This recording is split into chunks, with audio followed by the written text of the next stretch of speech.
tiro libre a favor de Lomas. Está Osman Melgarejo con pierna zurda, el número 10 para Antale. Levanta Melgarejo con el centro de pelota arriba. El portero con golpe de puño, cabezazo, gol.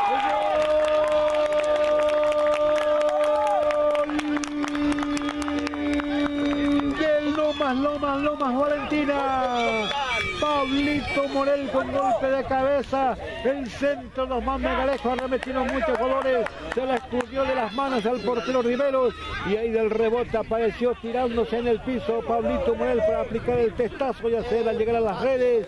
Y ahora Lomas Valentina, impensadamente, justamente porque no estaba jugando bien, a través de este tiro libre y la presencia de Pablito Morel, llega el hombre gol para emparejar las sesiones aquí en Yucraí. Ahora el Atlético Guaraní 1, Lomas Valentinas 1, el gol que produjo a los 37 minutos de este primer tiempo. A los 37 entonces el gol del equipo visitante, el empate